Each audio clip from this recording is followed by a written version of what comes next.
ناظرین، ہم ایک نایاب تاریخی اور معلوماتی ویڈیو کے ساتھ آپ کی خدمت میں حاضر ہیں۔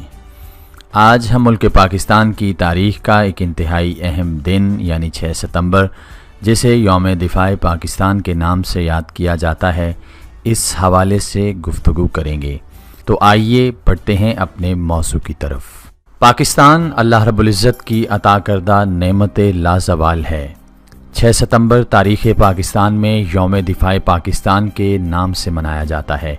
اس دن ہندوستان نے اپنے ناپاک عزائم کے تحت ملک خداداد پاکستان پر رات کی تاریکی میں حملہ کر دیا۔ ایک ایسا ملک جو اپنے قیام کے 18ویں سال میں داخل ہو چکا تھا، دشمن کو ایک آنکھ نہ بھاتا تھا۔ اس بات کا واضح ثبوت ہے کہ ہندو لیڈرز پاکستان کے قیام کو ایک سنگین غلطی قرار دے رہے تھے اور وہ کسی بھی طرح اس غلطی کا ازالہ چاہتے تھے۔ ایک اور طبقہ فکر کا خیال تھا کہ پاکستان تقسیم کے بعد اپنے وجود کو قائم نہ رکھ سکے گا اور دوبارہ متحدہ ہندوستان میں شامل ہو جائے گا، لیکن ایسا نہ ہوا۔ ہندوؤں نے اسی سوچ کے پیش نظر کشمیر جنت نظیر وادی پر غاصبانہ قبضہ کر رکھا تھا۔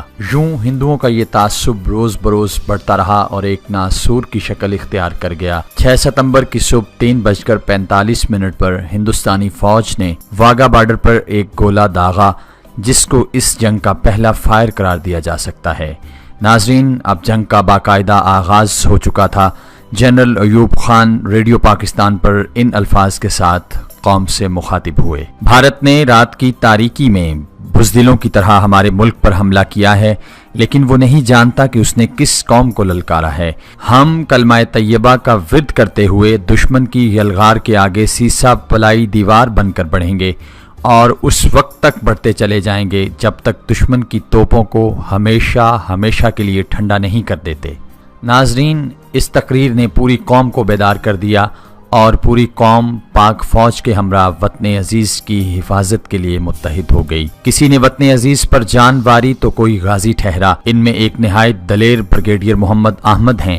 وہ کہتے ہیں، موت میرے سامنے تھی، میں نے فیصلہ کیا کہ اگر میں نے مرنا ہے تو میں دشمن پر حملہ کرتے ہوئے مروں گا، کیونکہ مقابلے پر اپنے سے کئی گنا بڑی فوج تھی۔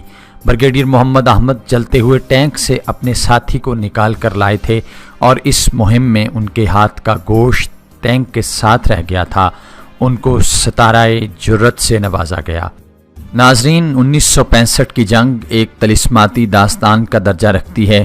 اس جنگ میں شجاعت و بہادری کی نئی داستانیں رقم ہوئیں۔ شاعروں نے اپنے کلام سے مجاہدوں اور غازیوں کے لہو کو گرمایا۔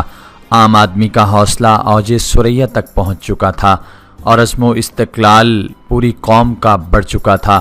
پوری قوم یکجان و یک قالب ہو گئی۔ اس جذبہ عقیدت کو رہتی دنیا تک یاد رکھا جائے گا۔ ناظرین، جان نثاران وطن نے اپنی جانوں کی پرواہ کیے بغیر دشمن کے عزائم کو خاک میں ملا دیا۔ ایم عالم نے 1 منٹ سے بھی کم وقت میں دشمن کے 5 طیارے مار گرائے اور عالمی ریکارڈ قائم کیا۔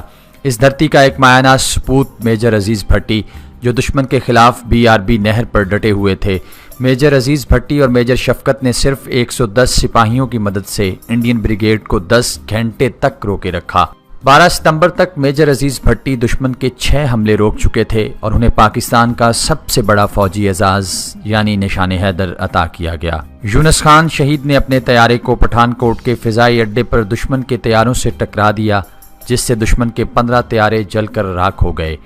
ناظرین اکرام، شاعر، آرٹسٹ، علماء اکرام، ادیب، شہری و سول ڈیفنس کے رضاکار اثار و قربانی کی تصویر بن گئے۔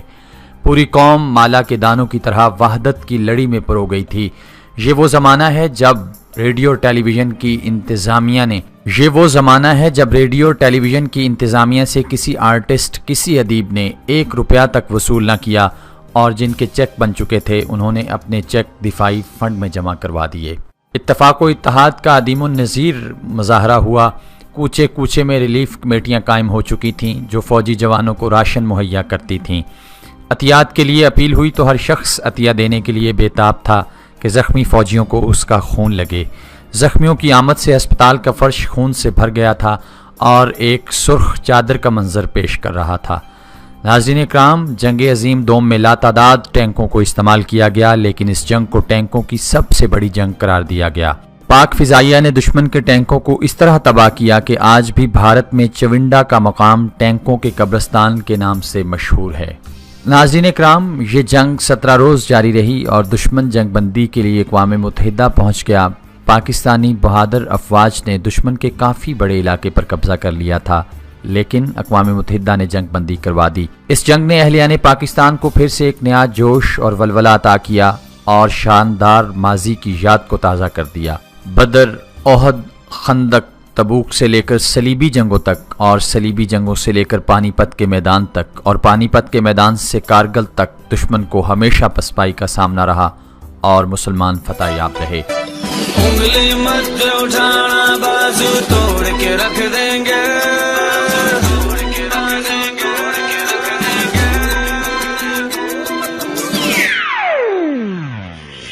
کبھی انگلی مت اٹھانا، بازو توڑ کے رکھ دیں گے، غلطی سے جو للکارے گا تو کاٹ کے رکھ دیں گے، غلطی سے جو للکارے گا تو کاٹ کے رکھ دیں گے، ہم پاکستانی